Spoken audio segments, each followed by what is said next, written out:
우크라이나 국기는 가로로 긴 푸른색 절반과 또 그만큼의 노란색으로 이루어져 있습니다. 하늘 그리고 광대하고 비옥한 국토를 상징하는 듯도 합니다.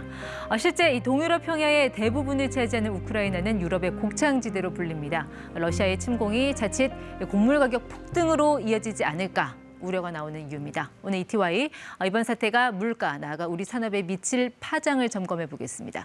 유동원 유한타증권 글로벌 자산 배분 본부장 나오셨습니다. 네, 본부장님 어서 오십시오. 안녕하십니까. 이 민간인 사상자가 자꾸 늘어서 걱정입니다. 네. 증권가에서도 이번 사태를 면밀하게 좀 보고 계실 텐데 좀 어떻게 될 걸로 전망하세요? 길어질까요? 네, 지금 장기화될 가능성이 좀 있죠. 그렇게 되면 결국 사망자가 많이 늘어나게 되고 또 물가 상승률이 굉장히 높게 나오는 모습이 계속 이어질 수가 있고 이에 따라서 글로벌 경제 성장률이 큰 폭으로 하락을 할 수 있다라는 걱정 이런 부분을 계속해서 분석을 하면서 우리나라에 미칠 영향에 대해서도 생각을 해봐야 될 것 같습니다. 네, 이제 본부장님은 이제 그동안 주로 글로벌 원자재 시장을 집중적으로 봐오신 애널리스트신데 자, 어떤 점을 좀 가장 우려하고 계세요? 네, 지금 안 그래도 많이 물가가 상승을 했어요. 특히 두 가지 부분을 저희가 관심 있게 보고 있는데 에너지 가격이 큰 폭으로 상승했던 부분, 그리고 또 더 나아가서 지금 곡물 가격이 큰 폭으로 상승을 하고 있는 부분, 이런 것들이 어떻게 우리나라에 영향을 미칠지를 봐야 될 것 같습니다. 네, 러시아가 최대 산유국 중에 하나니까 네. 에너지 가격 상승 이거는 어느 정도 좀 예상할 수 있는 범위고, 네. 곡물 이런 음식료 가격에 미치는 영향에 대해서는 좀 어떤 점을 우려하시는 건가요? 네, 자, 아무래도 이제 우크라이나가 워낙 비옥한 땅을 갖고 있다 보니까 수출을 많이 합니다. 지금 이제 밀 생산량을 놓고 보면은 세계의 8위이고요. 또 네. 전체 수출량의 11.8%나 차지한다라고 말씀을 드리겠고, 또 이 전 세계 식량으로 따지면 네. 약 인구의 6억 명 분을 갖다가 생산을 해요. 근데 그쪽 나라의 인구는 4,400만 밖에 안 되니까 상당히 많은 양을 지금 수출을 하고 있습니다. 그래서 근데 전쟁이 일어나면 당연히 수출이 어려워질 거고 그만큼 공급이 부족해지면 식품료 가격들이 상승을 할 수 있는 그런 영향을 미치다 보니까 결국 이런 부분에 대한 걱정을 하게 됩니다. 전체 인구 한 400만 정도. 400만 정도 되는 우크라이나가 연간 예. 그러니까 세계 인구 6억 명분의 그 곡물을 생산을 한다라는 그렇죠. 말씀이시군요. 그 네, 6억 맞습니다. 명분 안에 우리나라도 좀 포함이 돼 있겠네요. 네, 그 비중은 어느 정도 돼요? 네, 포함이 되어 있습니다. 그 비중이 그렇게 크지는 않는데요. 지금 우크라이나나 러시아 전체 곡물 수입이 겨우 전체의 한 10% 정도 됩니다. 우리나라가 네. 수입해오는 양이 그렇습니다. 전체의 10%. 예, 네. 대부분이 이제 사료용으로 사용을 하고 있어요. 네, 중요한 것은 지금 이제 생산 차질이 일어나면 가격이 많이 상승한다는 게 문제가 되겠죠. 네. 지금 안 그래도 곡물 가격이 상당히 많이 상승을 했습니다. 그래서 이런 부분들이 우리나라의 물가에 영향을 미치게 되고 물가가 상승을 하면 경제 성장률은 떨어지게 되는 것이니까 네. 얼마나 이 식료품이 가격이 상승할지 이 부분을 좀 지켜보셔야 될 것 같습니다. 물론 교역량의 그 절대 액수만으로 국가 경제에 미치는 영향을 다 설명을 할 수는 없지만 수입 비중이 한 10%라고 하셨잖아요. 네. 러시아나 우크라이나로부터 우리가 곡물을 수입하는 양이. 네. 그게 그렇게 우리 물가에 영향을 끼칠지 그렇게 걱정을 해야 될 만한 그런 사안입니까?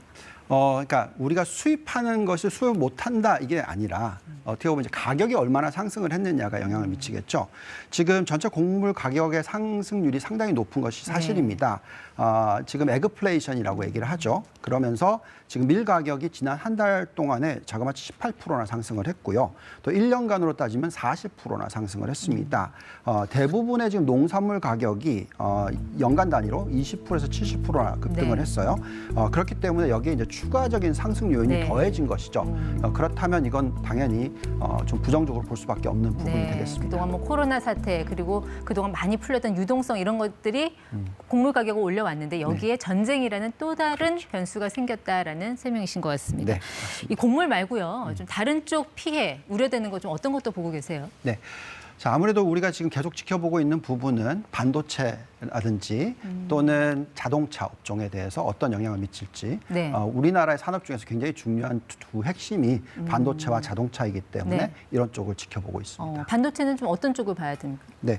자, 아무래도 반도체로 보면은 지금 현재 수출 자체의 비중으로 놓고 보면은 한 0.06% 정도밖에 안 됩니다. 그래서 그렇게 수출 쪽에 대한 어떤 악영향이라고 볼 수는 없고요. 네. 오히려 이제 생산 차질이 생길 건가 하는 부분에 있어서 좀 걱정을 좀 많이 하고 생산하고 있다라고 말씀을 드릴게요. 네, 왜 이번 전쟁이 생산 차질에 타격을 줄 거라고 보시는 건가요? 네, 지금 아무래도 이제 반도체를 생산하려면 중요한 희귀 소재가 필요한데 네. 크게 세 가지로 지금 보고 있는 부분이 있어요. 그러니까 네온이라는 게 있고요, 팔라듐 그리고 또 크립톤 이런 희귀 부분이 있는데 지금 대부분의 가격들이 100%씩 급등을 했어요. 네. 그리고 지금 러시아나 우크라이나 같은 경우에는 이런 희귀 소재 부분에 있어서 이 글로벌 생산량의 30%에서 50% 가까이를 생산하고 있어요. 예. 그래서 이게 생산이 끊어지면 당연히 생산 차질이 생길 수 있는 부분이 되겠죠. 팔라듐 같은 경우는 전 세계의 한 33%를 네. 러시아에서 수출하고 있고요. 또 크립톤 같은 경우는 전체 우크라이나와 러시아가 48.2%나 생산을 해서 수출을 하고 있습니다. 그 정도 가격이 올랐다는 거는 이미 수출 중단이 현실화됐다 이렇게 봐야 되는 겁니까? 그렇죠. 과거에 이 크리미안 문제도 터졌을 때도 크림반도 합병했을 때. 그때도 이 네온 가격이 지금은 100%밖에 안 올랐지만 그때는 600%나 오르는 그런 모습까지도 보였었습니다. 네, 그러면 우리 삼성전자라든지 네. SK 하이닉스 이런 영향권 안에 들어와 있다고 봐야 되나요? 이 기업들의 문제는 어떻게 봐야 돼요? 네, 이 부분에 있어서는 사실 아까 말씀드렸듯이 이제 수출하는 물량이 그렇게 크지는 않는데 네. 생산 차질이 생길까 봐 걱정을 하는 부분이고요. 그렇지만 다른 쪽으로 다각화한다면 큰 무리는 없을 것 같다. 다각화라는 것은 이제 남아프리카 공화국이라든지 아니면 중국이라든지 남미 지역이라든지 이런 쪽으로서 이제 수입 다각화를 하면 괜찮을 것 같습니다. 또 플러스로 우리가 봐야 되는 부분은 뭐냐면 반도체 가격이 최근 거의 한 2달 사이에 거의 60%나 급등을 했습니다. 그래서 결론적으로 지금 현 시점에서는 오히려 좋은 영향을 미치고 있다라고 보시면 될 것 같은데 가격이 많이 올라갔으니까 네. 그렇지만 이제 생산 차질이 일어나고 비용이 증가를 했었을 때 영업 마진율, 그러니까 수익률이 떨어지게 된다면 이것은 악영향이겠죠. 근데 전체적으로 큰 그림으로 놓고 봐서는 반도체 쪽은 그렇게 걱정은 하고 있지는 않습니다. 반도체 업종보다는 오히려 그럼 자동차 업종 아까 말씀하신 그거를 더 걱정을 해야 된다는 그런 말씀으로 들리는데요. 네. 그 부분에 대한 설명도 좀 부탁드릴게요. 네, 이게 어쩔 수 없는 부분이 지금 생산을 하는 데 있어서 반도체보다는 이 자동차 쪽이 훨씬 더 우크라이나와 러시아 지역의 연관성이 더 많습니다.